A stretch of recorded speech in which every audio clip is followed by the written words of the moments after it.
I write poetry. This is my first one. It's called Singles Ad.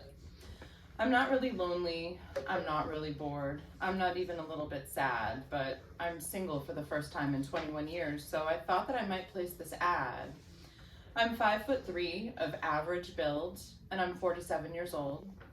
Got a good sense of humor, love walking the beach, and I've got a big fat heart of gold. I've got a cute ginger kitty named Yoshi, and a really short hairdo. But really now, that's enough about me. Let's talk a little bit about you. You're probably not from Oregon. You're more likely from the East, New York, perhaps Virginia, or the great Midwest at least. I do have a couple big deal breakers, and I'm not even joking. 2 things I'm done with in my life, drinking alcohol and smoking. Video games, no thank you. I'd rather do some long division. And I don't want to waste my evenings watching television. Your mother shouldn't have to still be following you around, cleaning up your messes and picking things up off the ground.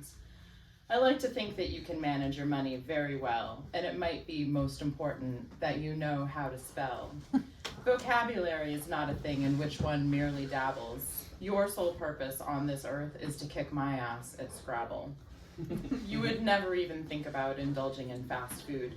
Your health is too important, and you want to look good nude. Please don't have a man bun. Please don't have dreadlocks. Facial hair is not for me, but having a shaved head rocks. You're tall, you're strong, you're clean, you're nice. You've got a riveting worldview, and you've got the kind of ass that I can sink my teeth into. You're still and quiet all night long. You prefer to get up early. You like to take your coffee black and never come off surly.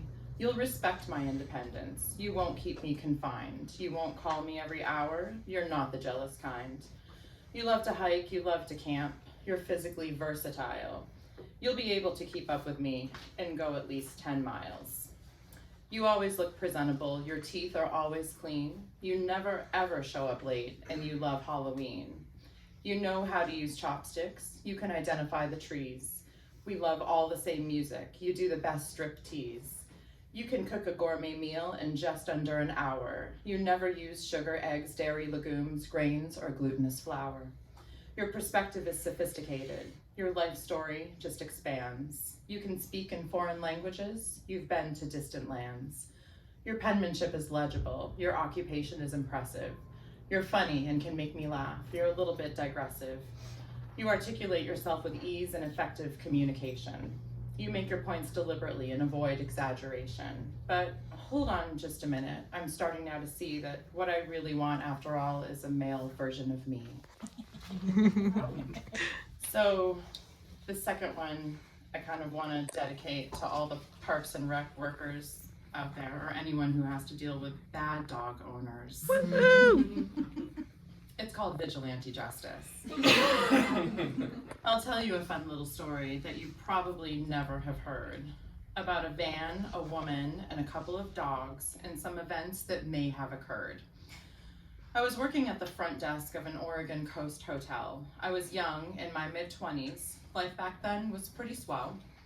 I lived in a little beach cabin. My new boyfriend Mike lived next door.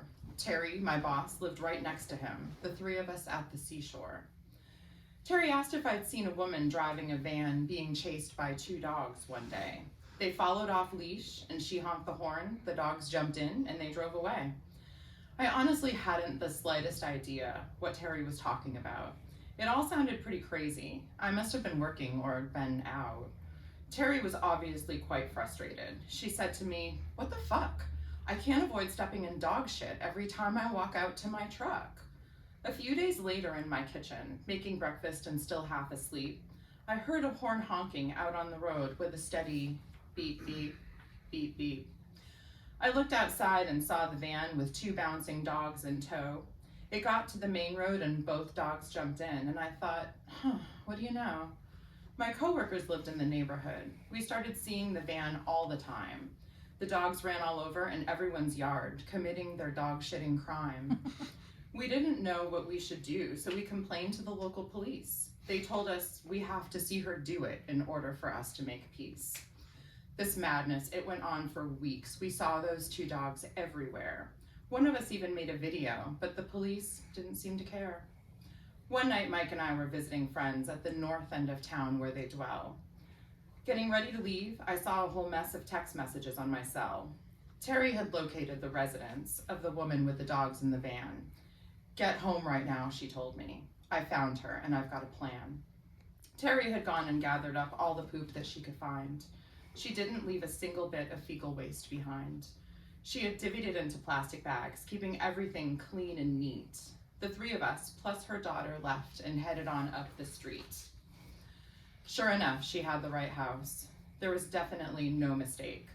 It was time to get our sweet revenge. The city's cleanliness was at stake. Terry, her daughter, and I went to town while Mike stood by watching for cars. We quietly went to work on her van. In the darkness, there under the stars. We smeared that shit all over her van, and we did our job with pride. Under the door handles, all over the mirrors, the windows, and all down the side. When we were done, we walked back home, and I slept great that night. I knew that we had finally settled this vicious dog shit fight. The next day at work, we had a visit from a friendly police officer man. A woman had come to the station complaining about dog shit all over her van. The police told her the neighborhood didn't appreciate her mess, and this is what would happen if her dogs caused people stress. The officer knowingly smiled at me as he dropped his subtle hints. He added that luckily the police don't check dog feces for fingerprints. Life quickly returned to normal. We never saw her again after that. The grass was green as far as I could see from my nice clean welcome mat.